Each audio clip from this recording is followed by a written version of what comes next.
हाय, आपका अपना NCERT learner में स्वागत है। आज हम पढ़ने वाले हैं चैप्टर 2 जिसका नाम है socialism in Europe and the Russian revolution. तो चलिए पहले हम जान लेते हैं कि इस चैप्टर में हम क्या पढ़ने वाले हैं। ये चैप्टर काफ़ी इंपॉर्टेंट होने वाला है क्योंकि इसमें हम पढ़ेंगे यूरोप में सोशलिज्म के आगमन के बारे में और उस नाटकीय घटनाक्रम के बारे में जिसके चलते रसिया के शासक जो थे, मतलब कि जो रूलिंग मोनार्की थे जिनका नाम था तसार निकोलस II, उनको सत्ता छोड़नी पड़ी। रशियन रेवोल्यूशन ने समाज को चेंज करने का प्रयास किया। इस रेवोल्यूशन ने इकोनॉमिक इक्वालिटी और वर्कर के वेलबींग के लिए सवाल उठाया। इसके अलावा इस चैप्टर में हम देखने वाले हैं न्यू सोवियत गवर्नमेंट द्वारा शुरू किए गए बदलावों को, उसके सामने आई समस्याओं को और उनसे निपटने के लिए सरकार द्वारा उठाए गए कदमों को। हम देखेंगे कि सोवियत गवर्नमेंट ने एग्रीकल्चर को मैकेनाइज करने के अलावा इंडस्ट्रियलाइजेशन पर काफ़ी जोर दिया, लेकिन उसने नागरिकों के कई ऐसे अधिकारों का हनन भी किया जो किसी भी डेमोक्रेटिक सोसाइटी के लिए जरूरी हैं। फिर भी सोशलिज्म का जो नारा है वो पार्ट बना एंटी कॉलोनियल मूवमेंट का बहुत सारे कंट्रीज में। आज जो है सोवियत यूनियन बिखर चुका है और सोशलिज्म जो है वो संकट में है, लेकिन 20वीं सेंचुरी में कंटेम्परेरी वर्ल्ड की रूपरेखा तय करने में यह सबसे शक्तिशाली ताकत था। तो चलिए फिर इस चैप्टर को ध्यान से पढ़ते हैं और अच्छे से समझते हैं। पर उससे पहले हम देख लेते हैं कि हम कौन कौन से टॉपिक को डिस्कस करने वाले हैं। तो इसमें सबसे पहले हम पढ़ेंगे the age of social change. इसमें हम देखेंगे कि जो फ्रेंच रेवोल्यूशन के बारे में हम लोगों ने पिछले चैप्टर में पढ़ा था उसने जो है क्या क्या ड्रामेटिक चेंज लाया सोसाइटी में। इसके बाद हम बात करेंगे लिबरल्स, रेडिकल्स और कंजर्वेटिव्स के बारे में। हम देखेंगे कि सभी लोग जो है वो समाज में कंप्लीट ट्रांसफॉर्मेशन के पक्ष में नहीं थे। इस पर सबकी अलग अलग राय थी। इसमें से कुछ जो थे वो रेडिकल्स थे, कुछ कंजर्वेटिव थे और कुछ लिबरल्स थे। तो हम देखेंगे कि इनका मतलब क्या होता है। इसके बाद हम बात करेंगे इंडस्ट्रियल सोसाइटी और सोशल चेंज के बारे में। इसमें हम देखेंगे कि जब न्यू सिटीज आए, न्यू इंडस्ट्रियलाइज रीजन डेवलप हुए और रेलवे एक्सपेंड हुआ तो उसका असर क्या देखने को मिला। इसके बाद हम बात करेंगे the coming of socialism to Europe. इसमें हम देखेंगे कि 19वीं सेंचुरी के मिड तक यूरोप में सोशलिज्म जो है वो एक जाना पहचाना विचार था। उसकी तरफ जो है बहुत सारे लोग आकर्षित हो रहे थे, लेकिन सोशलिस्ट जो है वो प्राइवेट प्रॉपर्टी के खिलाफ थे क्योंकि उनका मानना था यही जो है वो सारी समस्याओं का जड़ है। तो हम देखेंगे कि वे ऐसा क्यों मानते थे। इसके बाद हम बात करेंगे सपोर्ट फॉर सोशलिज्म। इसमें हम देखेंगे कि 1870s तक सोशलिस्ट जो आइडिया है वो स्प्रेड कर गया था पूरे यूरोप में।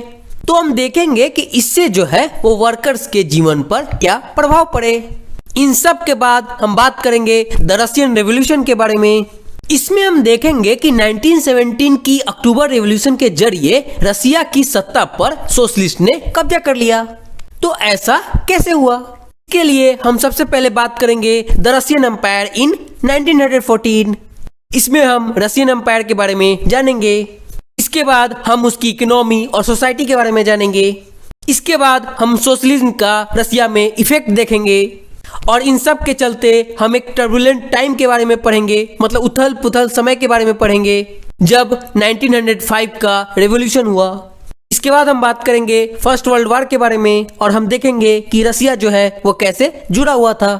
इन सब के बाद हम बात करेंगे फेब्रुअरी रेवोल्यूशन के बारे में जो कि पेट्रोग्रेड में हुआ था। इसी में हम बात करेंगे कि फेब्रुअरी रेवोल्यूशन के बाद क्या चेंजेज आए। इसके बाद हम बात करेंगे अक्टूबर रेवोल्यूशन के बारे में जो कि 1917 में हुई थी। इसके बाद फिर हम देखेंगे कि अक्टूबर रेवोल्यूशन के बाद क्या क्या चेंजेज आए। इसमें हम देखेंगे कि सिविल वार की स्थिति कैसे पैदा हुई। इसमें हम देखेंगे कि बोल्शेविक ने जब ऑर्डर दिया लैंड रीडिस्ट्रीब्यूट करने का तो इससे जो है सिविल वार की स्थिति कैसे पैदा हुई। इसके बाद हम बात करेंगे मेकिंग अ सोशलिस्ट सोसाइटी।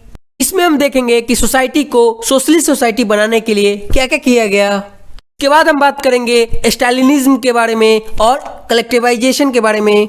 इसमें हम स्टालिन के मेजर्स के बारे में जानेंगे और कलेक्टिवाइजेशन जो प्रोग्राम था उसके बारे में समझेंगे। और फाइनली हम रशियन रेवोल्यूशन और यूएसएसआर के ग्लोबल इन्फ्लुएंस के बारे में जानेंगे। तो बिना देर किए चैप्टर को स्टार्ट करते हैं और सबसे पहले बात करेंगे the age of social change, मतलब सामाजिक परिवर्तन का युग। पिछले चैप्टर में आपने फ्रेंच रेवोल्यूशन के बाद यूरोप में फैलते जा रहे फ्रीडम और इक्वालिटी के शक्तिशाली विचारों के बारे में पढ़ा। फ्रेंच रेवोल्यूशन ने ओपन अप कर दिया उस पॉसिबिलिटी को जिसके चलते ड्रामेटिक चेंज हमें देखने को मिले, जिस तरह से सोसाइटी को स्ट्रक्चर किया गया था। जैसा कि आप पढ़ चुके हैं कि 18वीं सेंचुरी के पहले फ्रांस का जो समाज है वो मोटे तौर पर स्टेट और ऑर्डर में बटा हुआ था। इसके अलावा सोसाइटी की इकोनॉमिक और सोशल पावर पर एरिस्टोक्रेसी और चर्च का कंट्रोल था। लेकिन सडनली रिवॉल्यूशन के बाद इसमें चेंज लाना संभव दिखाई देने लगा। यूरोप और एशिया सहित दुनिया के बहुत सारे हिस्सों में इंडिविजुअल राइट और कौन कंट्रोल करेगा सोशल पावर, इस पर डिस्कशन होने लगे। भारत में भी राजा राम मोहन राय और डेरोजियो ने फ्रेंच रेवोल्यूशन के महत्व का बात किया और इसके अलावा बहुत सारे लोग जो हैं वो रेवोल्यूशन के बाद यूरोप की स्थितियों के बारे में चल रही बहस में कूद पड़े। आगे चलकर कॉलेज में घटी घटनाओं ने भी इन विचारों को एक नया रूप प्रदान करने में योगदान दिया। हालांकि यूरोप में सभी लोग जो हैं वो सोसाइटी का कंप्लीट ट्रांसफॉर्मेशन नहीं चाहते थे। इस सवाल पर सबकी जो है वो अलग अलग राय थी। बहुत सारे लोग जो है वो बदलाव के लिए तैयार तो थे, लेकिन वो चाहते थे कि ये जो बदलाव है वो धीरे धीरे हो। वहीं दूसरी तरफ कुछ लोग ऐसे भी थे जो सोसाइटी को रेडिकली चेंज करना चाहते थे। इनमें से कुछ लोगों को कंजर्वेटिव कहा जाता था, तो कुछ लोगों को लिबरल्स कहा जाता था और कुछ लोगों को रेडिकल्स कहा जाता था। तो अब ये सवाल उठता है कि इन शब्दों का क्या मतलब था, इनमें क्या फर्क थे और कौन कौन सी बातें जो है वो समान थी। यहाँ हमें ये ध्यान रखना होगा कि इन शब्दों का जो मीनिंग है वो हर कंटेक्स्ट में और हर समय जो है वो एक सा नहीं होता। तो चलिए अब हम बात करते हैं लिबरल्स, रेडिकल्स और कंजर्वेटिव्स के बारे में।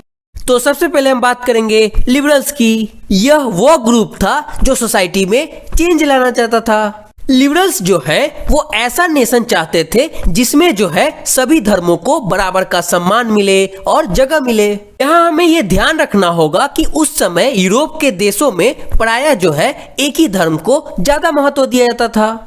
जैसे ब्रिटेन की सरकार जो है वो चर्च ऑफ इंग्लैंड का समर्थन करती थी, वहीं ऑस्ट्रेलिया और स्पेन जो है वो कैथोलिक चर्च के समर्थक थे। लेकिन लिबरल्स जो है वो सभी धर्मों को बराबर सम्मान देना चाहते थे। इसके अलावा लिबरल्स जो है वो डायनेस्टिक रूलर के अनकंट्रोल पावर के भी विरोधी थे।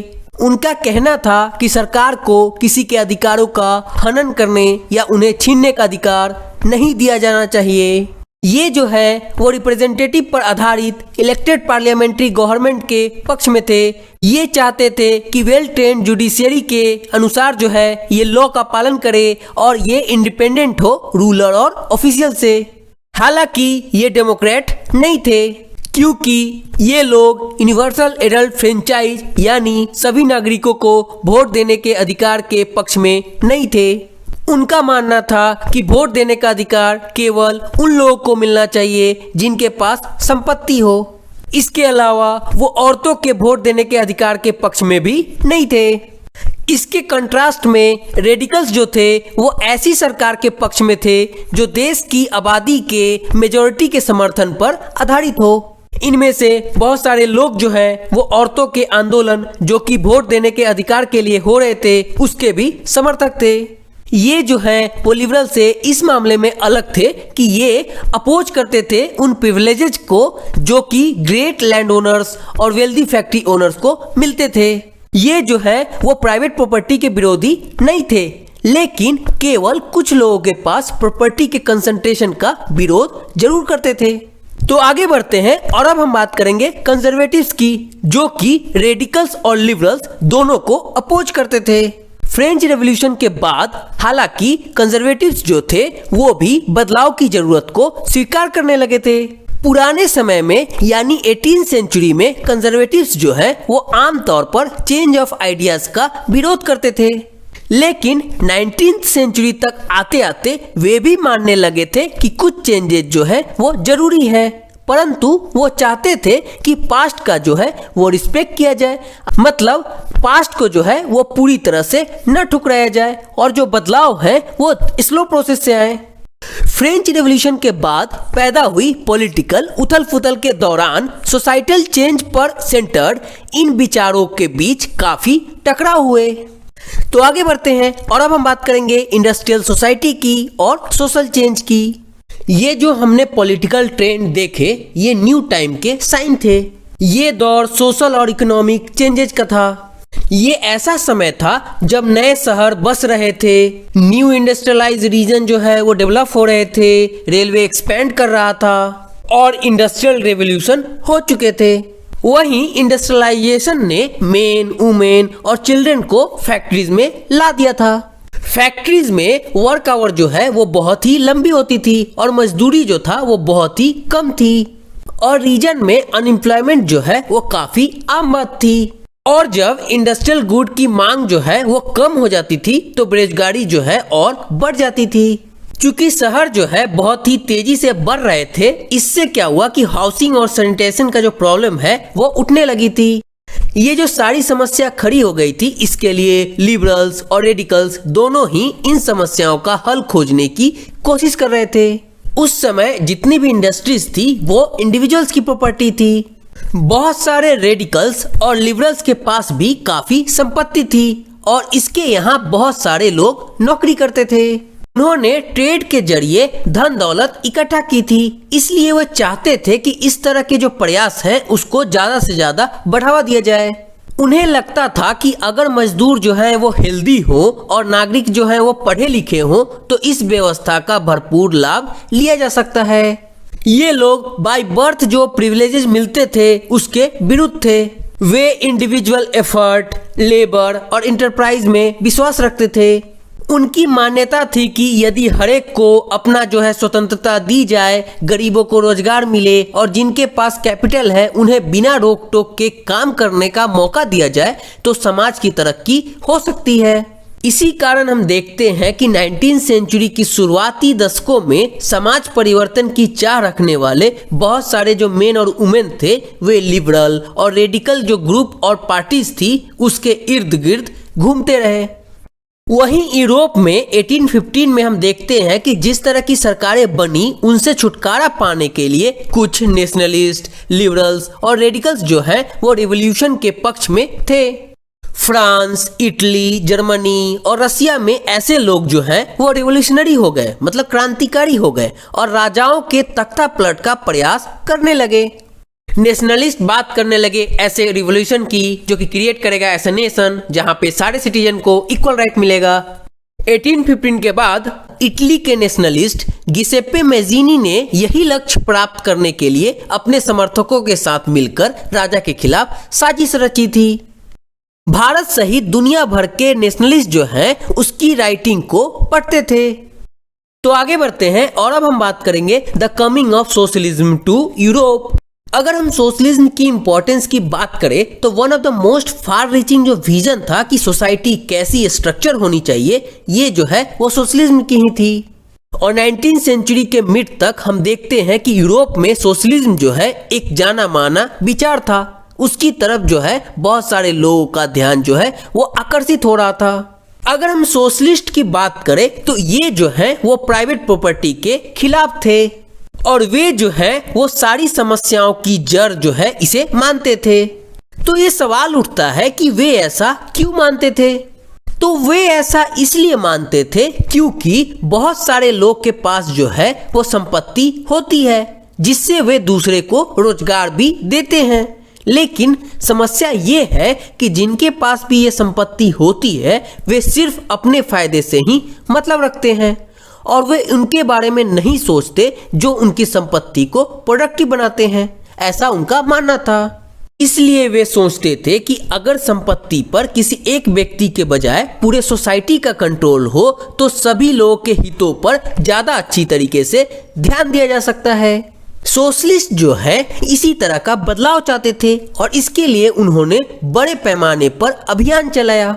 अब ये सवाल उठता है कि कोई भी समाज जो है वो प्रॉपर्टी के बिना कैसे चल सकता है और सोशलिस्ट जो सोसाइटी है उसका जो है आधार क्या होगा। तो ये जो सोशलिस्ट थे इनके पास फ्यूचर की एक बिल्कुल अलग ही विजन थी। कुछ लोगों को कोऑपरेटिव के आइडिया में दिलचस्पी थी। कोऑपरेटिव में बहुत सारे लोग जो हैं मिलके एक कॉमन गोल के लिए काम करते हैं। इंग्लैंड के जाने माने उद्योगपति रॉबर्ट ओवेन ने इंडियाना में न्यू हार्मोनी के नाम से एक नए तरह का कोऑपरेटिव कम्युनिटी बनाने का प्रयास किया। कुछ सोशलिस्ट मानते थे कि केवल इंडिविजुअल इनिशिएटिव से ही बहुत बड़े स्केल पर कोऑपरेटिव जो है नहीं बनाए जा सकते। इसलिए उन्होंने डिमांड किया कि गवर्नमेंट जो है वो कोऑपरेटिव को इनकरेज करे। एग्जाम्पल के तौर पर देखें तो फ्रांस में जो है वो लुइस ब्लैंक चाहते थे कि गवर्नमेंट जो है वो कैपिटलिस्ट इंटरप्राइजेस की जगह पे कोऑपरेटिव को इनकरेज करे। कोऑपरेटिव जो है वो ऐसे लोगों का समूह था जो मिलजुल कर चीजें जो है वो बनाते थे और प्रॉफिट को जो है वो प्रत्येक सदस्य द्वारा किए गए काम के हिसाब से आपस में बांट लेते थे। कार्ल मार्क्स और फ्रेडरिक एंगल्स ने इस दिशा में नए आर्गुमेंट पेश किए। मार्क्स का कहना था कि जो इंडस्ट्रियल सोसाइटी है वो एक्चुअली में कैपिटलिस्ट सोसाइटी है। ये जो कैपिटलिस्ट होते हैं ये फैक्ट्रीज में लगी जो कैपिटल है उसके मालिक होते हैं और उसमें जो प्रॉफिट होता है वो मजदूरों के मेहनत से पैदा होता है। इसलिए मार्क्स का कहना था कि जब तक जो है प्राइवेट कैपिटलिस्ट इसी तरह से मुनाफा मतलब जो प्रॉफिट है उसको एक्यूमुलेट मतलब एक तरह से इकट्ठा करते जाएंगे तब तक जो है मजदूरों की स्थिति में सुधार नहीं हो सकता है। अपनी स्थिति में सुधार लाने के लिए मजदूरों को कैपिटलिज्म और प्राइवेट प्रॉपर्टी पर आधारित शासन को उखाड़ फेंकना होगा।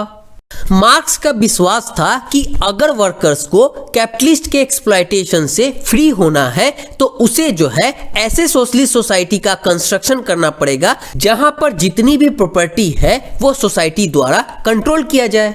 उन्होंने फ्यूचर के इस सोसाइटी को कम्युनिस्ट सोसाइटी का नाम दिया। मार्क्स को पूरा विश्वास था कि अगर कैपिटलिस्ट के साथ कॉन्फ्लिक्ट होता है तो जीत जो है वो मजदूरों की ही होगी और उनकी राय में जो कम्युनिस्ट सोसाइटी है वही फ्यूचर का सोसाइटी होगा। तो आगे बढ़ते हैं और अब हम बात करेंगे सपोर्ट फॉर सोशलिज्म।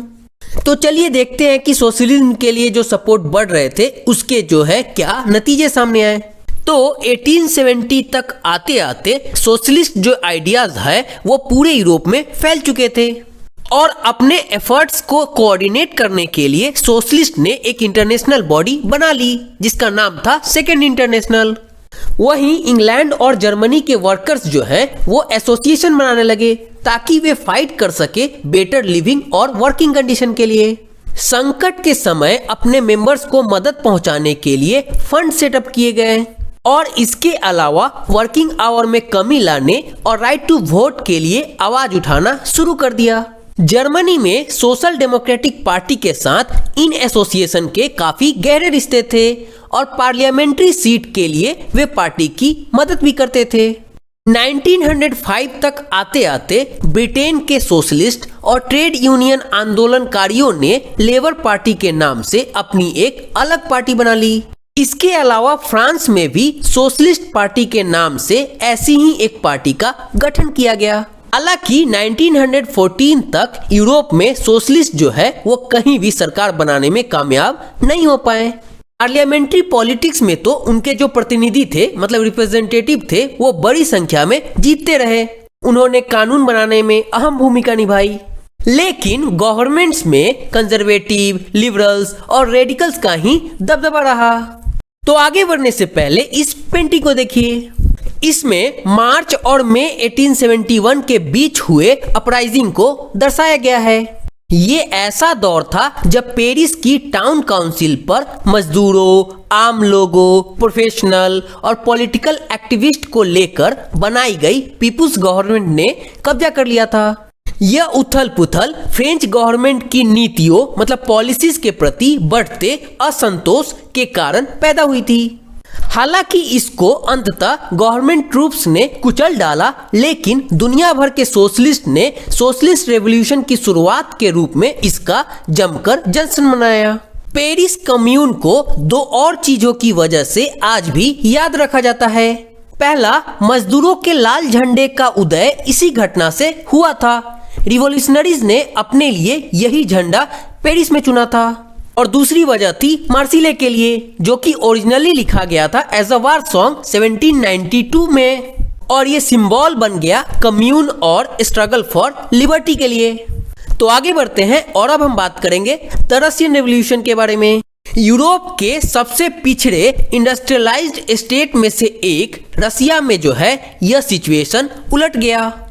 1917 की अक्टूबर रेवोल्यूशन के जरिए रसिया की सत्ता पर सोशलिस्ट ने कब्जा कर लिया। फरवरी 1917 में मोनार्की के फॉल होने और अक्टूबर की घटनाओं को ही रशियन रेवोल्यूशन कहा जाता है। अब ये सवाल उठता है कि ऐसा कैसे हुआ? रेवोल्यूशन के समय रसिया के जो सोशल और पॉलिटिकल हालात थे वे कैसे थे? इन सवालों का जवाब ढूंढने के लिए आइए हम रेवोल्यूशन के कुछ साल पहले की स्थितियों पर नजर डालें। तो अब हम बात करेंगे रशियन एम्पायर इन 1914। तो 1914 में रसिया और उसके पूरे साम्राज्य पर तसार निकोलस II का शासन था। मॉस्को के आसपास पड़ने वाले टेरिटरी के अलावा आज का फिनलैंड, लातविया, लिथुआनिया, एस्टोनिया तथा पोलैंड, यूक्रेन व बेलारूस के जो कुछ हिस्से थे वो रशियन एम्पायर के पार्ट थे। ये एम्पायर पैसिफिक तक फैला हुआ था और आज के सेंट्रल एशियन स्टेट के साथ साथ जॉर्जिया, अर्मेनिया व अजरबैजान भी इसी एम्पायर के अंतर्गत आते थे। रशियन ऑर्थोडॉक्स क्रिश्चियनिटी जो कि ग्रो की थी ग्रीक ऑर्थोडॉक्स चर्च से, उसको मानने वाले जो लोग थे वो मेजॉरिटी में थे। लेकिन इस एम्पायर के तहत रहने वाले कैथोलिक, प्रोटेस्टेंट, मुस्लिम और बुद्धिस्ट भी शामिल थे। तो आगे बढ़ते हैं और अब हम बात करेंगे इनकी इकोनॉमी और सोसाइटी के बारे में। 20वीं सेंचुरी के शुरुआत में रसिया की आबादी का एक बहुत बड़ा हिस्सा जो है वो एग्रीकल्चर से जुड़ा हुआ था। रशियन एम्पायर की लगभग 85% जो जनता थी वो लाइवलीहुड के लिए खेती पर ही निर्भर थी। ये प्रोपोर्शन जो है वो सभी यूरोपियन कंट्रीज से ज्यादा था। उदाहरण के तौर पर अगर हम बात करें तो फ्रांस और जर्मनी में एग्रीकल्चर पर निर्भर जो आबादी थी वो 40-50% से ज्यादा नहीं थी। रशियन एम्पायर के जो कल्टीवेटर्स थे वो अपनी जरूरतों के साथ साथ बाजार के लिए भी प्रोड्यूस करते थे और रसिया जो है वो मेजर एक्सपोर्टर था ग्रेन का। वहीं अगर हम इंडस्ट्री की बात करें तो वो काफी कम थी। सेंट पीटर्सबर्ग और मॉस्को जो है वो प्रोमिनेंट इंडस्ट्रियल एरियाज में से थे। हालांकि ज्यादातर प्रोडक्शन जो है वो क्राफ्ट्समैन ही करते थे, लेकिन क्राफ्ट वर्कशॉप के साथ साथ बड़े बड़े फैक्ट्रीज भी मौजूद थे। बहुत सारे जो फैक्ट्रीज थे वो 1890 के दशक में चालू हुए थे जब रसिया के रेल नेटवर्क को फैलाया जा रहा था और फॉरेन इन्वेस्टमेंट जो है वो इंडस्ट्रीज में बढ़ा था। इसी के चलते कुछ ही सालों में रसिया के कोल प्रोडक्शन जो है वो दुगना और आयरन एंड स्टील में जो है वो 4 गुना बढ़ोतरी हुई थी। 1900 तक कुछ एरियाज में फैक्ट्री वर्कर और क्राफ्ट्समैन की जो संख्या थी वो बराबर हो चुकी थी। ज्यादातर जो इंडस्ट्रीज थी वो प्राइवेट प्रॉपर्टी थी इंडस्ट्रियलिस्ट की। वहीं गवर्नमेंट जो है वो फैक्ट्रीज पर नजर रखती थी ताकि वो इंश्योर कर सके कि सभी वर्कर्स को मिनिमम वेज मिले और लिमिटेड आवर में ही काम हो। लेकिन फैक्ट्री इंस्पेक्टर भी रूल्स को टूटने से नहीं रोक पाते थे, जिसके चलते क्राफ्ट यूनिट में और स्मॉल वर्कशॉप में जो वर्किंग डे होता था वो कभी कभी 15 घंटे तक खिंच जाता था, अगर हम कंपेयर करें फैक्ट्रीज में जो कि 10 से 12 घंटे होता था। मजदूरों के रहने के लिए रूम से लेकर डॉर्मेट्री तक तरह तरह की व्यवस्था थी। वर्कर्स जो थे वो सामाजिक स्तर पर बटे हुए थे। कुछ वर्कर अपने गांवों के साथ आज भी गहरे संबंध बनाए हुए थे। वहीं दूसरी तरफ वर्कर्स जो थे वो परमानेंटली रूप से शहरों में बस चुके थे। उनके बीच योग्यता या स्किल के स्तर पर भी काफी फर्क था।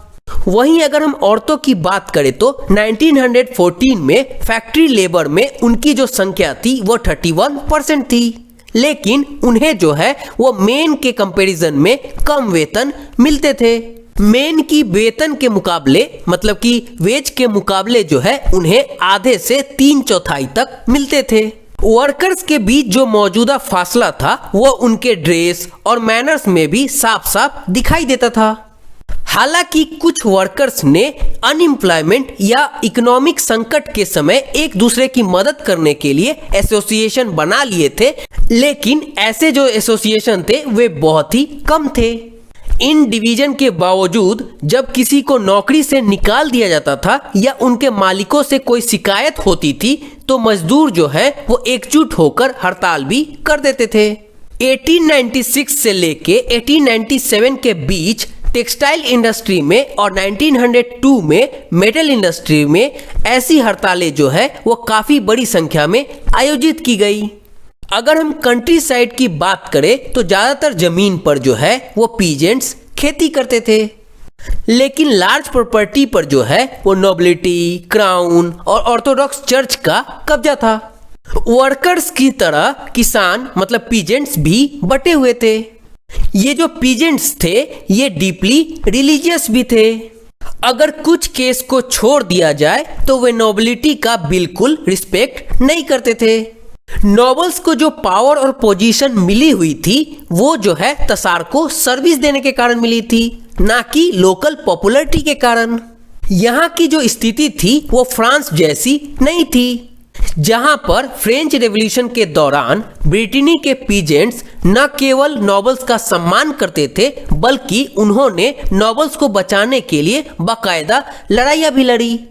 इसके उल्टा रसिया के जो किसान थे वे चाहते थे कि नवाबों की जो जमीन है उसको छीनकर किसानों में बांट दी जाए। बहुत बार तो वे रेंट भी नहीं चुकाते थे और कई जगह तो जमींदारों की हत्या भी की जा चुकी थी। 1902 में साउथ रसिया में ऐसी घटनाएं जो है वो बड़े पैमाने पर घटी और 1905 में तो पूरे रसिया में ऐसी घटनाएं घटने लगी। इसके अलावा रसिया के जो पीजेंट्स थे वे यूरोप के बाकी पीजेंट्स के मुकाबले एक और लिहाज से डिफरेंट थे। यहाँ के किसान जो थे वे समय समय पर सारी जमीन को अपने कम्यून को सौंप देते थे और फिर कम्यून ही प्रत्येक परिवार की जरूरत के हिसाब से किसानों को जमीन बांटता था। तो आगे बढ़ते हैं और अब हम बात करेंगे सोशलिज्म इन रसिया। तो 1914 से पहले रसिया में सभी जो पॉलिटिकल पार्टी थी वो इलीगल थी। मार्क्स के आइडियाज को मानने वाले सोशलिस्ट ने 1898 में Russian social democratic workers party का गठन किया था, लेकिन सरकारी आतंक के कारण इस पार्टी को इलीगल ऑर्गेनाइजेशन के रूप में काम करना पड़ता था। इसने जो है फिर अखबार निकाला और फिर मजदूरों को मोबिलाइज किया और हड़ताल आदि कार्यक्रम जो है आयोजित किए। कुछ रसियन सोशलिस्ट को लगता था कि रसियन जो पीजेंट्स हैं वो जिस तरह से समय समय पर जमीन बांटते हैं उससे पता चलता है कि वो जो है वो स्वाभाविक रूप से सोशलिस्ट भावना वाले लोग हैं। इसी आधार पर उनका मानना था कि रसिया में वर्कर्स नहीं बल्कि पीजेंट्स जो है वो क्रांति मतलब रेवोल्यूशन की शक्ति बनेंगे। वे जो है रेवोल्यूशन का नेतृत्व करेंगे और रसिया जो है बाकी देश के मुकाबले ज्यादा जल्दी सोशलिस्ट बन जाएगा।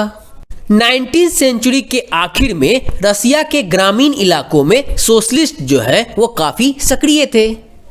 उन्होंने 1900 में रेवोल्यूशनरी पार्टी का गठन कर लिया। इस पार्टी ने किसानों के अधिकारों के लिए संघर्ष किया और डिमांड की कि जो नोबल्स के जमीन है उसे फौरन किसानों को मतलब पीजेंट्स को सौंप दी जाए। वहीं दूसरी तरफ सोशल डेमोक्रेट जो है वो किसानों के सवाल पर सोशलिस्ट रिवॉल्यूशनरीज से सहमत नहीं थे। लेनिन का मानना था कि किसानों में एकजुटता नहीं है, वे बटे हुए हैं। कुछ किसान जो है वो गरीब थे तो कुछ अमीर, वहीं कुछ जो है मजदूरी करते थे तो कुछ जो थे वो कैपिटलिस्ट थे जो नौकरों से खेती करवाते थे। इन आपसी डिफरेंशिएशन के चलते वे सभी सोशलिस्ट मूवमेंट का हिस्सा नहीं हो सकते थे। अगर हम बात करें ऑर्गेनाइजेशन के स्ट्रेटेजी पर तो उस पर जो है पार्टी में गहरे मतभेद थे।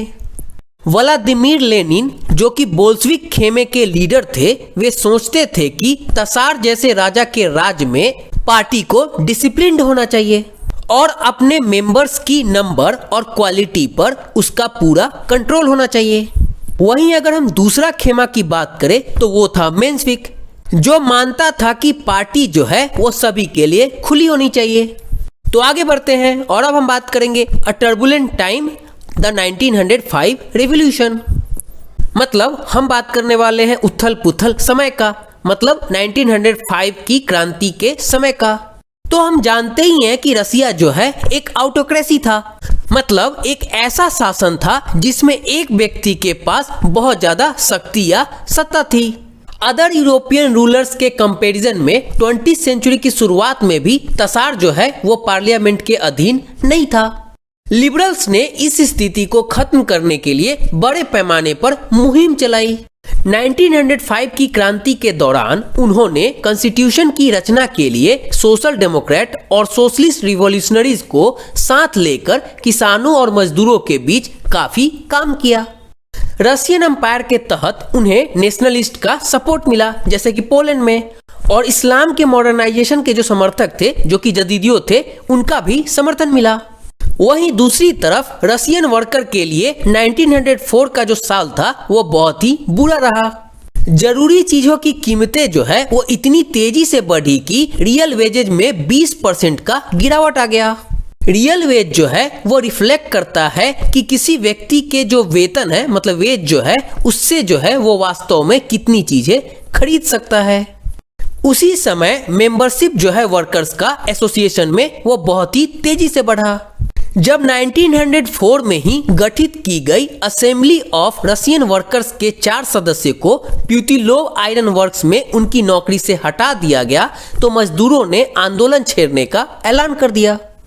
अगले कुछ दिन के भीतर सेंट पीटर्सबर्ग के 1,10,000 से ज्यादा मजदूर जो है वो वर्किंग आवर जो है 8 घंटे किए जाने के लिए, वेतन में वृद्धि के लिए, मतलब वेज में बढ़ोतरी के लिए, और वर्किंग कंडीशन में सुधार की मांग करते हुए हड़ताल पर चले गए।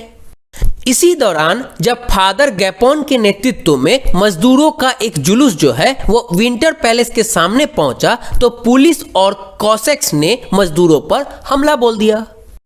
इस घटना में 100 से ज्यादा मजदूर जो है वो मारे गए और लगभग 300 से ज्यादा घायल हुए।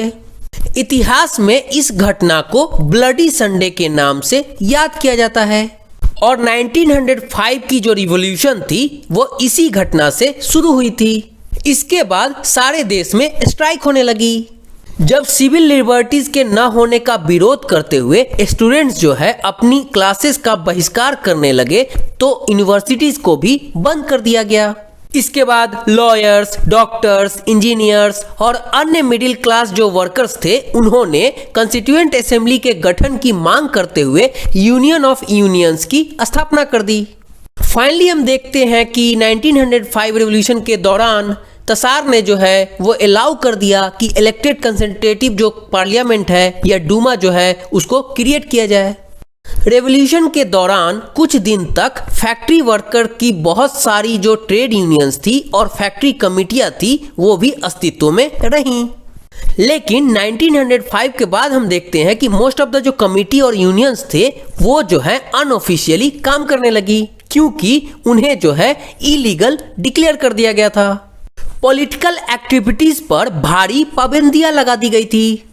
तसार ने जो है फर्स्ट डूमा को 75 डेज के अंदर ही डिसमिस कर दिया, और जब वो री इलेक्ट होकर सेकेंड डूमा आई तो उसे भी 3 महीने के अंदर ही डिसमिस कर दिया। वह जो है किसी तरह का जवाबदेही या अपने पावर में किसी तरह का कमी नहीं चाहता था। उसने वोटिंग लॉज में फेरबदल करके थर्ड डूमा में कंजर्वेटिव पॉलिटिशियंस को भर डाला और लिबरल्स और रिवॉल्यूशनरीज को इससे बाहर रखा, ताकि उसकी पावर में किसी तरह की कमी ना आए। तो आगे बढ़ते हैं और अब हम बात करेंगे the First World War and the Russian Empire. इसमें हम बात करेंगे फर्स्ट वर्ल्ड वॉर की और हम देखेंगे कि रसिया कैसे इन्वॉल्व था। तो 1904 में 2 यूरोपियन अलायंस के बीच युद्ध छिड़ गया। एक तरफ जर्मनी, ऑस्ट्रिया और तुर्की थे जिन्हें सेंट्रल पावर्स कहा जाता था, तो दूसरी तरफ फ्रांस, ब्रिटेन और रसिया थे। बाद में इटली और रोमानिया भी इसी में शामिल हो गए।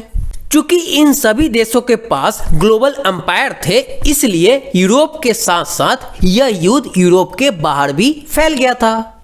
इसी युद्ध को फर्स्ट वर्ल्ड वॉर कहा जाता है। इस वार को शुरू में रशियन का काफी समर्थन मिला, जनता ने तसार निकोलस II का साथ दिया। लेकिन जैसे जैसे युद्ध जो है वो लंबा खिंचता गया, तसार ने ड्यूमा में मौजूद मेन पार्टी से सलाह लेना छोड़ दिया। इसलिए सपोर्ट जो है वो धीरे धीरे कम होने लगा। एंटी जर्मन सेंटिमेंट जो है वो दिनों दिन बढ़ने लगी। इसके कारण ही लोगों ने सेंट पीटर्सबर्ग का नाम बदलकर पेट्रोग्रेड रख दिया, क्योंकि सेंट पीटर्सबर्ग जो है वो जर्मन नाम था। वहीं दूसरी तरफ तसरीना जो कि तसार की पत्नी थी, वो जो है वो अलेक्जेंद्रा के जर्मन मूल का होने और उसके घटिया सलाहकार खास तौर पर रास्पुतीन नामक एक सन्यासी ने ऑटोक्रेसी को और जो है अनपॉपुलर बना दिया। उधर फर्स्ट वर्ल्ड वॉर के ईस्टर्न फ्रंट पर चल रही लड़ाई वेस्टर्न फ्रंट की लड़ाई से अलग थी। वेस्ट में आर्मी जो है वो ईस्टर्न फ्रांस की सीमा पर बनी ट्रेंचेज में लड़ाई लड़ रहे थे, जबकि अगर हम ईस्ट में बात करें तो सेना ने काफी बड़ा फासला तय कर लिया था। इस मोर्चे पर बहुत सारे जो सैनिक हैं वो मौत के मुंह में जा चुके थे। सेना की पराजय ने रशियन का मनोबल तोड़ दिया। 1914 से 1916 के बीच जर्मनी और ऑस्ट्रिया में रशियन आर्मीज को भारी पराजय झेलनी पड़ी और 1917 तक 70 लाख से ज्यादा लोग मारे जा चुके थे। पीछे हटती रशियन आर्मीज ने रास्ते में पड़ने वाली क्रॉप्स और बिल्डिंग्स को भी नष्ट कर डाला, ताकि दुश्मन की सेना जो है वहां टिक ही न सके। क्रॉप्स और बिल्डिंग्स के डिस्ट्रक्शन से रसिया में 30 लाख मतलब 3 मिलियन से ज्यादा लोग जो है वो रिफ्यूजी हो गए। इन हालात ने गवर्नमेंट और तसार दोनों को अनपॉपुलर बना दिया। उधर सोल्जर्स जो है वो भी युद्ध से तंग आ चुके थे, अब वे लड़ना नहीं चाहते थे। अगर हम युद्ध का असर इंडस्ट्रीज पर बात करें तो वो भी बहुत ही बुरा असर पड़ा। रसिया में अपने इंडस्ट्री तो वैसे भी बहुत कम थे और अब तो बाहर से मिलने वाली जो सप्लाई थी वो भी बंद हो गई, क्योंकि बाल्टिक सी में जिस रास्ते से इंडस्ट्रियल गुड जो है वो आते थे उस पर जर्मनी का कब्जा हो चुका था। यूरोप के बाकी देशों के मुकाबले रसिया के जो इंडस्ट्रियल इक्विपमेंट थे वे ज्यादा तेजी से बेकार होने लगे और 1916 तक रेलवे लाइनें जो हैं वो टूटने लगी। तो वहीं एक तरफ ये प्रॉब्लम चल रही थी, वहीं दूसरी तरफ जितने भी अच्छी सेहत वाले मेन थे उनको युद्ध में झोंक दिया गया, जिसके कारण देश भर में मजदूरों की कमी पड़ने लगी और जरूरी सामान बनाने वाले जो छोटे छोटे वर्कशॉप थे वो ठप होने लगे। इसके अलावा ज्यादातर जो अनाज था वो सैनिकों का पेट भरने के लिए मोर्चे पर भेजा जाने लगा, जिसके चलते शहरों में रहने वालों के लिए रोटी और आटे की जो किल्लत है वो पैदा हो गई। और 1916 की सर्दियों में ब्रेड शॉप पर अक्सर जो है दंगे होने लगे। तो हम देख सकते हैं कि इस युद्ध ने सभी लोगों के लिए परेशानी पैदा कर दी। तो आगे बढ़ते हैं और अब हम बात करेंगे द फेब्रुअरी रेवोल्यूशन इन पेट्रोग्रेड। तो 1917 की सर्दियों में कैपिटल पेट्रोग्रेड की हालत जो है वो बहुत ही खराब थी। ऐसा लगता था मानो जनता में मौजूद जो डिवीजन है उसको ध्यान में रखकर ही शहर की बनावट तय की गई है। वर्कर्स के क्वार्टर और फैक्ट्रीज जो है वो नेवा नदी के राइट बैंक पर थे और लेफ्ट बैंक पर फैशनेबल इलाके, विंटर पैलेस और गवर्नमेंट बिल्डिंग थी। इसके अलावा जिस महल में ड्यूमा की बैठक होती थी वो भी इसी तरफ थी। फिर जब फरवरी का महीना आया तो मजदूरों के इलाके में फूड की भारी कमी पैदा हो गई। उस साल ठंड भी कुछ ज्यादा ही पड़ी थी और इसके अलावा भीषण कोहरा और बर्फबारी भी हुई थी। उधर पार्लियामेंट्रियन चाहते थे कि जो इलेक्टेड गवर्नमेंट है वो बची रहे, इसलिए वो तसार द्वारा ड्यूमा को डिसॉल्व करने के लिए की जा रही कोशिशों का विरोध कर रहे थे। इसके बाद हम देखते हैं कि 22 फरवरी को राइट बैंक पर जो स्थित एक फैक्ट्री थी उसमें तालाबंदी घोषित कर दी गई। अगले ही दिन इन मजदूरों के समर्थन में 50 फैक्ट्रियों के जो और मजदूर मतलब वर्कर्स थे उन्होंने भी हड़ताल का ऐलान कर दिया और बहुत सारे कारखानों में मतलब फैक्ट्रीज में हड़ताल का जो नेतृत्व कर रही थी वो औरतें कर रही थी। इसी दिन को बाद में इंटरनेशनल वुमेन्स डे का नाम दिया गया। तो जो डेमोन्स्ट्रेटिंग वर्कर्स थे वो क्वार्टर को पार करके कैपिटल के बीचों बीच नेवेस्की प्रोस्पेक्ट तक आ गई। इस समय तक कोई भी पॉलिटिकल पार्टी जो है वो मूवमेंट को एक्टिव रूप से ऑर्गेनाइज या कंट्रोल नहीं कर रही थी। जब फैशनेबल क्वार्टर और ऑफिशियल बिल्डिंग को वर्कर्स ने घेर लिया तो गवर्नमेंट ने कर्फ्यू लगा दिया, जिसके कारण शाम तक डेमोन्स्ट्रेटर जो है वो इधर उधर बिखर गए। लेकिन 24 और 25 को वो फिर इकट्ठा होने लगे। सरकार ने उन पर नजर रखने के लिए घुड़सवार सैनिकों और पुलिस को तैनात कर दिया। फिर फाइनली संडे को मतलब 25 फरवरी को सरकार ने डूमा को सस्पेंड कर दिया। सरकार के इस फैसले के खिलाफ जो पॉलिटिशियन थे उन्होंने बयान देने स्टार्ट कर दिए। इसके बाद 26 को डेमोन्स्ट्रेटर जो है वो बहुत ही बड़ी संख्या में लेफ्ट बैंक के स्ट्रीट पर इकट्ठे हो गए। फिर 27 को उन्होंने पुलिस हेडक्वार्टर पर हमला करके उन्हें तहस नहस कर दिया। इसके बाद ब्रेड, वेज, बेटर आवर और डेमोक्रेसी के पक्ष में नारे लगाते हुए बहुत सारे लोग जो है वो सड़कों पर जमा हो गए। सरकार ने स्थिति को कंट्रोल करने के लिए फिर से एक बार घुड़सवार सैनिकों को तैनात कर दिया, लेकिन कैवलरी जो कि घुड़सवार सैनिक थी उसकी टुकड़ी ने प्रदर्शनकारी पर मतलब डेमोन्स्ट्रेटर पर गोली चलाने से इनकार कर दिया। गुस्साए सिपाहियों ने एक रेजिमेंट की बैरक में अपने ही एक अफसर पर गोली चला दी। इसके बाद 3 और रेजिमेंटों ने भी बगावत कर दी और स्ट्राइकिंग वर्कर के साथ आ मिले। फिर उस शाम को सोल्जर्स और वर्कर्स जो है एक सोवियत या काउंसिल का गठन करने के लिए उसी बिल्डिंग में जमा हुए जहां अब तक ड्यूमा की बैठक हुआ करती थी। यहीं से पेट्रोग्राड सोवियत का जन्म हुआ। इसके बाद अगले ही दिन एक डेलीगेशन जो है वो तसार से मिलने गया। सैनिक कमांडरों ने उसे सलाह दी कि वो राजगद्दी छोड़ दे। उसने जो है कमांडरों की बात मान ली और 2 मार्च को गद्दी छोड़ दी। इसके बाद सोवियत लीडर्स और डूमा लीडर्स ने प्रोविजनल गवर्नमेंट का गठन किया ताकि कंट्री को चला सके। इसके बाद तय किया गया कि रसिया का जो फ्यूचर है वो डिसाइड करेगा कॉन्स्टिट्यूएंट असेंबली, जो कि इलेक्टेड होगी यूनिवर्सल एडल्ट सफरेज के बेसिस पे। तो इस तरह से हम देख सकते हैं कि पेट्रोग्राड में जो फरवरी रेवोल्यूशन हुआ उसने जो है मोनार्की को हटा दिया। तो आगे बढ़ते हैं और अब हम बात करेंगे कि फरवरी के बाद क्या हुआ। तो प्रोविंशियल गवर्नमेंट में आर्मी ऑफिशियल, लैंड ओनर्स और इंडस्ट्रियलिस्ट जो है वो काफी प्रभावशाली थे, लेकिन लिबरल्स और जो सोशलिस्ट थे वो जल्दी से जल्दी इलेक्टेड गवर्नमेंट चाहते थे। पब्लिक मीटिंग और एसोसिएशन बनाने पर जो पाबंदी लगी थी उसे हटा ली गई। हालांकि इलेक्शन का जो तरीका है वो सब जगह एक जैसा नहीं था, लेकिन पेट्रोग्राड सोवियत की तर्ज पर सब जगह सोवियतें बना ली गई। इसके बाद अप्रैल 1917 में बोल्शेविक के जो लीडर थे व्लादिमीर लेनिन वो रसिया लौट आए। वह और बोल्शेविक जो है वो 1914 से वार को अपोज कर रहे थे। अब जो है उसे महसूस हुआ कि सोवियत को जो है सत्ता अपने हाथों में ले लेनी चाहिए। उसने डिक्लेयर किया कि युद्ध को जो है समाप्त किया जाए, सारी जमीनों को जो है वो पीजेंट्स के हवाले की जाए और बैंकों को नेशनलाइज किया जाए। इन 3 मांगों को लेनिन की अप्रैल 33 के नाम से जाना जाता है। उन्होंने ये भी सुझाव दिया कि अब अपने रेडिकल एम को इंडिकेट करने के लिए बोल्शेविक पार्टी का नाम जो है वो कम्युनिस्ट पार्टी रख दिया जाए। बोल्शेविक पार्टी के ज्यादातर लोगों को अप्रैल थीसिस के बारे में सुनकर काफी हैरानी हुई। उन्हें लगता था कि अभी जो है वो सोशलिस्ट रेवोल्यूशन के लिए सही वक्त नहीं आया है, इसलिए फिलहाल प्रोविजनल गवर्नमेंट को ही समर्थन दिया जाना चाहिए। लेकिन अगले कुछ महीनों की घटनाओं ने उनकी सोच बदल दी। उधर गर्मियों में वर्कर्स मूवमेंट जो है और फैल गया। इंडस्ट्रियल एरिया में फैक्ट्री कमेटी को फॉर्म किया गया, जो कि क्वेश्चन करने लगी उन तरीकों पर जिस तरह से इंडस्ट्रीज जो है फैक्ट्रीज को चला रहे थे। ट्रेड यूनियंस के जो नंबर है वो बढ़ने लगे और सोल्जर्स कमेटी जो है वो आर्मी में बनने लगी।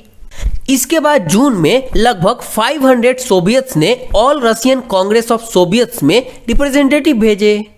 जैसे जैसे प्रोविजनल गवर्नमेंट की ताकत जो है वो कमजोर होने लगी और बोल्शेविक का जो प्रभाव है वो बढ़ने लगा, सरकार ने डिसकंटेंट को दबाने के लिए सख्त कदम उठाने लगे। इसके बाद सरकार ने फैक्ट्रियां चलाने की वर्कर्स द्वारा की जा रही कोशिशों को रोकना शुरू कर दिया और मजदूरों के नेताओं को गिरफ्तार करना शुरू कर दिया। इसके बाद जुलाई 1917 में बोल्शेविक द्वारा आयोजित की गई डेमोन्स्ट्रेशन को बहुत ही अच्छे तरीके से रिप्रेस कर दिया गया। बहुत सारे बोल्शेविक नेताओं को छिपना या भागना पड़ा। इन सब से दूर कंट्री साइड में पीजेंट्स और उनके सोशलिस्ट रिवोल्यूशनरी लीडर्स जो हैं वो लैंड रीडिस्ट्रीब्यूट करने के लिए दबाव डालने लगे। इस काम के लिए लैंड कमिटीज बना दी गईं। इसके बाद सोशलिस्ट रिवोल्यूशनरी से प्रेरणा लेते हुए जुलाई से सितंबर के बीच पीजेंट्स ने बहुत सारी जमीनों पर कब्जा कर लिया। तो ये तो हमने जाना फरवरी रेवोल्यूशन के बाद क्या हुआ। अब हम बात करेंगे द रेवोल्यूशन ऑफ अक्टूबर 1917। तो अब हम अक्टूबर रेवोल्यूशन के बारे में बात करेंगे। तो जैसे जैसे प्रोविजनल गवर्नमेंट और बोल्शेविक के बीच टकराव बढ़ता गया, लेनिन को प्रोविजनल गवर्नमेंट द्वारा डिक्टेटरशिप थोप दिए जाने की आशंका दिखाई देने लगी। सितंबर में उन्होंने सरकार के खिलाफ विद्रोह के बारे में चर्चा शुरू कर दी। इसके बाद आर्मी, सोवियत और फैक्ट्री में मौजूद बोल्शेविक के सपोर्टर को इकट्ठा किया गया। इसके बाद 16 अक्टूबर 1917 को लेनिन ने पेट्रोग्राड सोवियत और बोल्शेविक पार्टी को सत्ता पर कब्जा करने के लिए राजी कर लिया। फिर सत्ता पर कब्जे के लिए लियोन ट्रोट्स्की के नेतृत्व में सोवियत की ओर से एक मिलिट्री रिवोल्यूशनरी कमेटी का गठन कर लिया गया और इस बात का खुलासा नहीं किया गया कि योजना को किस दिन लागू किया जाएगा। आगे हम देखते हैं कि 24 अक्टूबर को विद्रोह जो है वो शुरू हो गया। संकट की आशंका को देखते हुए प्राइम मिनिस्टर केरेंस्की जो है वो ट्रूप्स को इकट्ठा करने शहर से बाहर चले गए। इसके बाद सरकार के जो वफादार सैनिक थे उन्होंने 2 बोल्शेविक न्यूज़पेपर के दफ्तर को मतलब बिल्डिंग को सीज कर लिया। फिर टेलीफोन और टेलीग्राफ ऑफिसेज पर कंट्रोल प्राप्त करने और विंटर पैलेस की रक्षा करने के लिए जो सरकार के समर्थक सैनिक थे उनको रवाना कर दिया गया। इसके बाद पलक झपकते ही मिलिट्री रिवोल्यूशनरी कमेटी जो है उसने भी ऑर्डर दे दिया अपने सपोर्टर को कि जाके गवर्नमेंट ऑफिस को सीज कर ले और मिनिस्टर को अरेस्ट कर ले। उसी दिन ऑरोरा नामक शिप ने विंटर पैलेस पर बमबारी शुरू कर दी और दूसरे वेसल्स ने नेवा के रास्ते से आगे बढ़ते हुए बहुत सारे सैनिक ठिकानों को अपने कंट्रोल में ले लिया। शाम ढलते ढलते पूरा शहर जो है वो रिवोल्यूशनरी कमेटी के नियंत्रण में आ चुका था और मंत्रियों ने आत्मसमर्पण कर दिया। इसके बाद पेट्रोग्राड में all Russian Congress of Soviet की बैठक हुई जिसमें मेजॉरिटी में बोल्शेविक के एक्शन का समर्थन किया गया। इसके अलावा अन्य शहरों में भी बगावत होने लगी। दोनों तरफ से जमकर गोलीबारी हुई, खास तौर से मॉस्को में। लेकिन दिसंबर तक मॉस्को पेट्रोग्राड इलाके पर बोल्शेविकों ने अपना नियंत्रण स्थापित कर लिया। तो ये तो हमने देखा कि अक्टूबर रिवॉल्यूशन से क्या हुआ। अब हम बात करेंगे कि अक्टूबर रिवॉल्यूशन के बाद क्या हुआ और इसने क्या बदल दिया। तो ये जो बोल्शेविक थे ये प्राइवेट प्रॉपर्टी की जो व्यवस्था थी उसके पूरी तरह खिलाफ थे। इसलिए ज्यादातर जो इंडस्ट्री और बैंक थी उसको नवंबर 1917 तक राष्ट्रीयकरण मतलब कि नेशनलाइज किया जा चुका था। इसका मतलब ये था कि गवर्नमेंट के हाथों में अब ओनरशिप और मैनेजमेंट दोनों आ चुकी थी। लैंड को सोशल प्रॉपर्टी डिक्लेयर कर दिया गया और पीजेंट्स को अलाउ किया गया कि वो नोबिलिटी के जो लैंड है उसको कब्जा कर सकते हैं। अगर हम सिटी की बात करें तो सिटी में बोल्शेविक ने मकान मालिकों के लिए पर्याप्त हिस्सा छोड़कर उनके बड़े मकानों के छोटे छोटे हिस्से कर दिए ताकि जो बेघर हों या जरूरतमंद लोग हों उन्हें भी रहने की जगह दी जा सके। इसके बाद उन्होंने एरिस्टोक्रेसी के जो ओल्ड टाइटल्स का यूज था उस पर बैन लगा दिया। चेंजेज को अच्छी तरह से सामने लाने के लिए आर्मी और गवर्नमेंट ऑफिशियल्स की जो यूनिफॉर्म थी उसको बदल दी गई और इसके लिए 1918 में एक क्लॉथिंग कंपटीशन आयोजित की गई जिसमें सोवियत हैट का चुनाव किया गया। इसके बाद बोल्शेविक पार्टी का नाम बदलकर रशियन कम्युनिस्ट पार्टी रख दिया गया। इसके बाद नवंबर 1917 में बोल्शेविक ने कॉन्स्टिट्यूएंट असेंबली के लिए जब चुनाव करवाए तब इन चुनाव में उन्हें मेजॉरिटी नहीं मिली। फिर जब जनवरी 1918 में असेंबली ने रिजेक्ट कर दिया बोल्शेविक के मेजर्स को तब लेनिन ने असेंबली को डिसमिस कर दिया। उसने सोचा कि all Russian Congress of Soviet जो है वो ज़्यादा डेमोक्रेटिक है अगर हम असेंबली के कंपैरिजन में बात करें तो, क्योंकि ये जो है अनसर्टेन कंडीशन में इलेक्ट हुआ है। इसके बाद मार्च 1918 में अदर पॉलिटिकल एलाइज की अपोजिशन के बावजूद बोल्शेविक ने ब्रेस्ट लिटोवेस्क में जर्मनी से पीस स्थापित कर ली। आने वाले सालों में बोल्शेविक जो है वो all Russian Congress of Soviet में भाग लेने वाली एकमात्र पार्टी थी, जिसे अब पार्लियामेंट का दर्जा दे दिया गया और रसिया जो है वो वन पार्टी स्टेट बन गया। इसके अलावा ट्रेड यूनियन जो है वो पार्टी के कंट्रोल में थी। सीक्रेट पुलिस, जिसे पहले चेका और बाद में ओजीपीयू तथा एनकेवीडी का नाम दिया गया, वो जो है बोल्शेविक की क्रिटिसाइज करने वालों को पनिश करती थी। बहुत सारे यंग राइटर और आर्टिस्ट भी पार्टी की तरफ आकर्षित हुए क्योंकि वो सोशलिज्म और चेंज के प्रति समर्पित थे। अक्टूबर 1917 के बाद ऐसे राइटर और आर्टिस्ट ने आर्ट एंड आर्किटेक्चर के क्षेत्र में नए प्रयोग शुरू किए, लेकिन पार्टी द्वारा थोपी गई सेंसरशिप के कारण बहुत सारे लोगों का जो पार्टी में विश्वास करते थे उनका विश्वास कम होने लगा। तो अब हम देखेंगे कि ऐसे सिचुएशन में सिविल वॉर कैसे हुई। तो जब बोल्शेविक ने लैंड के रिडिस्ट्रीब्यूट करने का आदेश दिया तो रशियन आर्मी जो है टूटने लगी, क्योंकि ज्यादातर जो सोल्जर थे वे पीजेंट्स थे। वे जो है लैंड रिडिस्ट्रीब्यूट करने के लिए घर लौटना चाहते थे, इसलिए सेना छोड़कर जाने लगे। यह देखकर नॉन बोल्शेविक सोशलिस्ट, लिबरल और जो सपोर्टर थे ऑटोक्रेसी के, उन्होंने बोल्शेविक के अपराइजिंग का निंदा किया। उनके लीडर्स साउथ रसिया में इकट्ठा होकर बोल्शेविक से लड़ने के लिए ट्रूप्स को ऑर्गेनाइज करने लगे। 1918 और 1919 में रशियन अंपायर जो है उसके ज्यादातर हिस्सों पर सोशलिस्ट रिवॉल्यूशनरी, जिन्हें ग्रीन्स कहा जाता था, और तसार समर्थक, जिन्हें व्हाइट्स कहा जाता था, उनका ही नियंत्रण था। उन्हें फ्रेंच, अमेरिकन, ब्रिटिश और जापानीज ट्रूप का समर्थन मिल रहा था। ये सभी इसलिए सपोर्ट कर रहे थे क्योंकि रसिया में सोशलिज्म को फलते फूलते नहीं देखना चाहते थे। इन ट्रूप्स और बोल्शेविक के बीच चले सिविल वॉर के दौरान लूटमार, डकैती और भूखमरी जैसी समस्याएं जो हैं बड़े पैमाने पर फैल गई। व्हाइट्स में जो प्राइवेट प्रॉपर्टी के सपोर्टर थे, उन्होंने जमीन पर कब्जा करने वाले पीजेंट्स के खिलाफ काफी सख्त रवैया अपनाया। उनकी इन हरकतों के कारण नॉन बोल्शेविक के प्रति जो है वो पॉपुलर सपोर्ट और भी तेजी से घटने लगा। जनवरी 1920 तक फॉर्मर रशियन अंपायर के ज्यादातर हिस्सों पर बोल्शेविक का कंट्रोल हो चुका था। उन्हें ये कामयाबी नॉन रशियन नेशनलिस्ट और मुस्लिम जदीदिस्ट के कॉपरेशन से मिली, लेकिन ये कॉपरेशन वहां काम नहीं आया जहां पर रशियन कॉलोनी जो है अपने आप को बोल्शेविक बना ली। वहीं सेंट्रल एशिया में स्थित खीवा में बोल्शेविक ने जो है सोशलिज्म की रक्षा के नाम पर जो वहां के लोकल नेशनलिस्ट थे उनका बड़े पैमाने पर कत्लेआम किया। ऐसे हालात में बहुत सारे लोगों को यह समझ में ही नहीं आ रहा था कि बोल्शेविक सरकार जो है क्या चाहती है। इस समस्या से निपटने के लिए ज्यादातर जो नॉन रशियन नेशनलिस्ट थे उनको जो है पॉलिटिकल ऑटोनॉमी दी गई सोवियत यूनियन में, जिसे बोल्शेविक ने क्रिएट किया था रशियन अंपायर से दिसंबर 1922 में।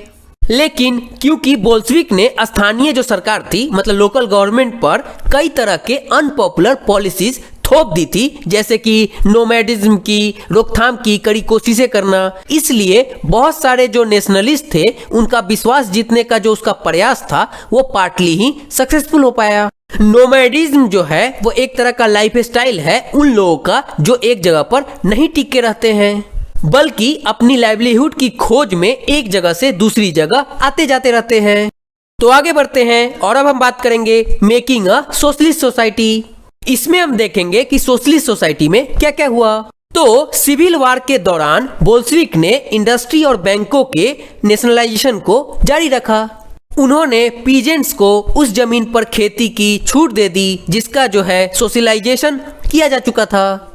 जब्त किए गए खेतों का इस्तेमाल बोल्शेविक जो है यह दिखाने के लिए करते थे कि कलेक्टिव वर्क क्या होता है। इसी दौरान शासन के लिए सेंट्रलाइज प्लानिंग की व्यवस्था लागू की गई। ऑफिशियल इस बात का हिसाब लगाते थे कि इकोनॉमी जो है वो किस तरह काम कर सकती है। इस आधार पे वे 5 साल के लिए प्लान तय करते थे और इसी आधार पर उन्होंने 5 ईयर प्लान बनानी शुरू कर दी। पहले 2 प्लान के दौरान गवर्नमेंट ने सारे प्राइसेस को फिक्स कर दिया ताकि वो इंडस्ट्रियल ग्रोथ को प्रमोट कर सके। सेंट्रलाइज प्लानिंग से इकोनॉमिक ग्रोथ को काफी गति मिली, जिससे इंडस्ट्रियल प्रोडक्शन जो है वो बढ़ने लगा और 1929 से 1933 के बीच में 100% का ग्रोथ हुआ ऑयल, कोल एंड स्टील में। इस ग्रोथ के कारण नए इंडस्ट्री जो है वो शहर में आने लगे। हालांकि बहुत तेजी से कंस्ट्रक्शन होने के कारण पुअर वर्किंग कंडीशन होने लगी। मैग्नीटोगोर्स्क सिटी में जो कंस्ट्रक्शन हो रहा था स्टील प्लांट का, वो अचीव कर लिया गया 3 ही साल में। इस दौरान मजदूरों को बड़ी सख्त जिंदगी गुजारनी पड़ी, जिसका नतीजा ये हुआ कि पहले ही साल में 550 बार काम रुका। लिविंग क्वार्टर्स में विंटर में शौचालय जाने के लिए मतलब टॉयलेट जाने के लिए -40 डिग्री तापमान पर लोग जो है 4थी मंजिल से उतरकर सड़क के पार दौड़कर जाते थे। तो हम देख सकते हैं कि उन्हें कितनी परेशानी होती होगी। इन सारे परेशानियों को देखते हुए स्कूलिंग सिस्टम को डेवलप किया गया और फैक्ट्रीज वर्कर और पीजेंट्स को यूनिवर्सिटीज में दाखिला दिलाने के लिए खास इंतजाम किए गए। वहीं वुमेन वर्कर्स के बच्चों के लिए फैक्ट्रीज में क्रेचेज को एस्टेब्लिश किया गया। इसके अलावा सस्ती पब्लिक हेल्थ केयर उपलब्ध कराई गई और मॉडल लिविंग क्वार्टर को सेटअप किया गया वर्कर्स के लिए। लेकिन इन सारी कोशिशों के जो नतीजे थे वो सभी जगह एक जैसे नहीं रहे, क्योंकि गवर्नमेंट रिसोर्सेज जो थे वे काफी लिमिटेड थे। तो आगे बढ़ते हैं और अब हम बात करेंगे स्टालिनिज्म की और कलेक्टिवाइजेशन की। तो प्लांट इकोनॉमी का जो शुरुआती दौर था वो एग्रीकल्चर का कलेक्टिवाइजेशन से पैदा हुई तबाही से जुड़ा हुआ था। 1927 से 1928 के आसपास रसिया के शहरों में अनाज का भारी संकट पैदा हो गया था। सरकार ने अनाज की कीमतें जो हैं वो तय कर दी थी, उससे ज्यादा कीमतों पर कोई अनाज नहीं बेच सकता था। लेकिन प्रॉब्लम ये थी कि किसान जो है उस कीमत पर सरकार को अनाज बेचने के लिए तैयार नहीं थे। उधर लेनिन के बाद पार्टी की कमान संभाल रहे स्टालिन ने स्थिति से निपटने के लिए कड़े कदम उठाए। उन्हें लगता था कि रिच पीजेंट्स और ट्रेडर्स जो हैं कीमत बढ़ने की उम्मीद में अनाज नहीं बेच रहे हैं, इसलिए स्थिति पर काबू पाने के लिए स्पेकुलेशन पर अंकुश लगाना और ट्रेडर के पास जमा अनाज को जब्त करना जरूरी था। इसलिए 1928 में पार्टी के सदस्यों ने ग्रेन प्रोड्यूसिंग एरिया का दौरा किया। उन्होंने किसानों से जबरन अनाज खरीदा और कुल्लकों के ठिकानों पर छापे मारे। रसिया में संपन्न किसानों को कुल्लक कहा जाता था। जब इसके बाद भी अनाज की कमी बनी रही तो खेतों के कलेक्टिवाइजेशन का फैसला लिया गया।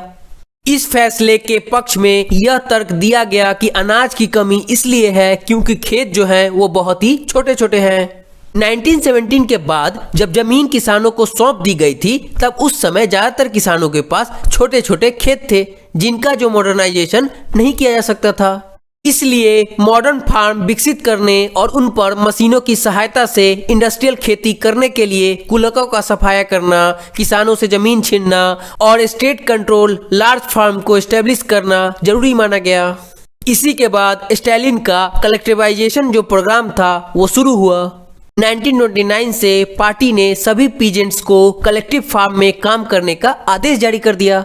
ज्यादातर जमीन और साजो सामान जो है वो ट्रांसफर कर दिया गया कलेक्टिव फार्म के ओनरशिप को।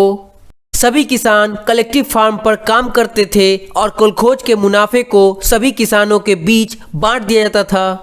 इस फैसले से गुस्साए पीजेंट्स मतलब किसानों ने सरकार का विरोध किया और अपने जानवरों को खत्म करने लगे। 1929 से 1931 के बीच जो कैटल थे उनकी संख्या में 1/3 की कमी आ गई। कलेक्टिवाइजेशन का विरोध करने वालों को सख्त सजा दी जाती थी। उनमें से बहुत सारे लोगों को डिपोर्ट कर दिया जाता था या देश निकाला दे दिया जाता था। कलेक्टिवाइजेशन का विरोध करने वाले पीजेंट्स का कहना था कि वे ना तो अमीर है और ना ही सोशलिज्म के विरोधी हैं। वे तो बस बहुत सारे कारणों से कलेक्टिव फार्म पर काम नहीं करना चाहते थे। स्टालिन सरकार ने कुछ इंडिपेंडेंट कल्टीवेशन को भी अलाउ किया था, लेकिन उन कल्टीवेटर्स को कुछ खास मदद नहीं दी जाती थी। बाद में यह पाया जाता है कि कलेक्टिवाइजेशन के बावजूद जो प्रोडक्शन है उसमें वृद्धि ज्यादा नहीं हुई। इनफैक्ट 1930 से 1933 की खराब फसल के बाद तो सोवियत हिस्ट्री का सबसे बड़ा फेमीन मतलब अकाल पड़ा, जिसमें 40 लाख से ज्यादा लोग मारे गए। उधर पार्टी में भी बहुत सारे लोग जो हैं वो प्लान्ड इकोनॉमी के अंतर्गत इंडस्ट्रियल प्रोडक्शन में पैदा हो रहे कंफ्यूजन और कलेक्टिवाइजेशन के परिणामों की आलोचना करने लगे थे, जिसके बाद स्टालिन और उसके सहयोगियों ने ऐसे क्रिटिक पर सोशलिज्म के खिलाफ साजिश रचने का आरोप लगाया। इसी तरह से देश भर में बहुत सारे लोगों पर आरोप लगाए गए और 1939 तक आते आते 20 लाख से ज्यादा लोगों को या तो जेल भेज दिया गया या लेबर कैंप में भेज दिया गया। उनमें से ज्यादातर लोगों ने ऐसा कोई अपराध नहीं किया था, लेकिन उनकी सुनने वाला कोई नहीं था। इनमें से बहुत सारे लोगों को टॉर्चर देके फोर्स किया गया कि वे जो है गलत कन्फेशन कर ले और फिर इसी आधार पर उन्हें मार दिया गया। इनमें से कई लोग तो टैलेंटेड प्रोफेशनल्स थे। तो ये तो हमने जाना स्टालिन के प्रोग्राम्स के बारे में, और ये भी देखा कि उसने अपने प्रोग्राम को सपोर्ट करने के लिए क्या क्या किया। तो आगे बढ़ते हैं और अब हम बात करेंगे global influence of Russian revolution and the USSR. तो अब हम ग्लोबल इन्फ्लुएंस देखेंगे रशियन रेवोल्यूशन का। तो बोल्शेविक ने जिस तरह से सत्ता पर कब्जा किया और जिस तरह से उसने शासन चलाया, उसके बारे में यूरोप की जो सोशलिस्ट पार्टी थी उससे बहुत सहमत नहीं थी। हालांकि वर्कर्स के राज की स्थापना की संभावना ने दुनिया भर के लोगों को एक नई उम्मीद जगा दी थी। इसके बाद बहुत सारे देशों में कम्युनिस्ट पार्टी का गठन किया गया, जैसे कि इंग्लैंड में communist party of great Britain की स्थापना की गई। इसके अलावा बोल्शेविक ने इनकरेज किया कॉलोनियल पीपल को भी, ताकि वो इस एक्सपेरिमेंट को फॉलो करे। इसके बाद बहुत सारे जो नॉन रशियन थे जो कि यूएसएसआर के बाहर के थे, उन्होंने भी पार्टिसिपेट किया conference of peoples of East में और बोल्शेविक द्वारा बनाए गए कॉमिंटर्न में हिस्सा लिया। कॉमिंटर्न जो है वो एक इंटरनेशनल यूनियन है जितने भी बोल्शेविक के सोशलिस्ट पार्टी के समर्थक हैं। इसके अलावा कुछ को यूएसएसआर की communist university of the commerce of the east में शिक्षा दी गई। और जब सेकेंड वर्ल्ड वॉर शुरू हुआ तब यूएसएसआर की वजह से सोशलिज्म को एक ग्लोबल फेस और हैसियत मिल चुकी थी। लेकिन 1950 के दशक तक देश के भीतर जो भी लोग थे यह समझने लगे थे कि जो यूएसएसआर है उसकी जो शासन शैली है वो रशियन रेवोल्यूशन के आदर्शों पर नहीं है। वर्ल्ड सोशलिस्ट मूवमेंट में भी इस बात को मान लिया गया कि सोवियत यूनियन में सब कुछ ठीक ठाक नहीं चल रहा है। एक पिछड़ा हुआ देश महाशक्ति बन चुका था, उसके इंडस्ट्री और एग्रीकल्चर डेवलप हो चुके थे और गरीबों को भोजन मिल रहा था। लेकिन वहाँ के जो सिटीजन थे उनको कई तरह की फ्रीडम चाहिए थी, वो उन्हें नहीं दी जा रही थी और डेवलपमेंट प्रोजेक्ट को जबरदस्ती लागू किया जा रहा था। इसी कारण 20वीं सेंचुरी के अंत में जो इंटरनेशनल रेपुटेशन था यूएसएसआर का सोशलिस्ट कंट्री के रूप में, वो डिक्लाइन कर गया। हालांकि वहाँ के लोग अभी भी सोशलिस्ट आइडियल का सम्मान करते थे, लेकिन इसके बाद सोशलिज्म के बारे में सभी देशों ने अलग अलग तरीके से विचार किया। तो ये तो हमने जाना ग्लोबल इन्फ्लुएंस जो कि रशियन रेवोल्यूशन का था और यूएसएसआर का था। लास्टली में हम थोड़ा देख लेते हैं इफेक्ट रशियन रेवोल्यूशन का इंडिया पर। तो रशियन रेवोल्यूशन से प्रेरित होने वालों में बहुत सारे लोग जो है वो भारतीय भी थे। उनमें से कई ने कम्युनिस्ट यूनिवर्सिटी में शिक्षा प्राप्त की और 1920 के दशक में भारत में भी कम्युनिस्ट पार्टी का गठन कर लिया गया। इस पार्टी के सदस्य जो है वो सोवियत कम्युनिस्ट पार्टी के संपर्क में रहते थे।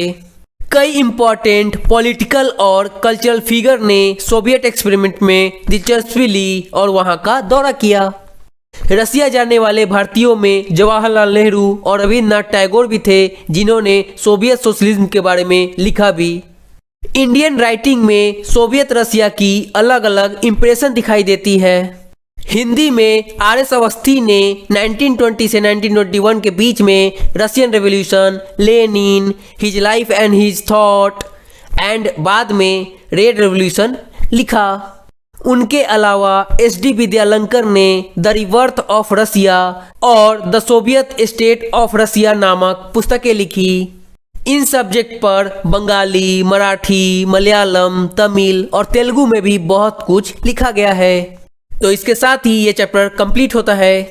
अगर आपको इस चैप्टर से रिलेटेड कोई भी क्वेश्चन पूछना हो तो आप नीचे कमेंट बॉक्स में अपना क्वेश्चन डाल सकते हैं, आपको आंसर जल्द से जल्द मिल जाएगा। और अगर आपको वीडियो पसंद आ रहा है तो इसे लाइक, शेयर और सब्सक्राइब करें। तो ठीक है, फिर मैं अगले चैप्टर के साथ मिलता हूँ। Thank you for watching this video. God bless you.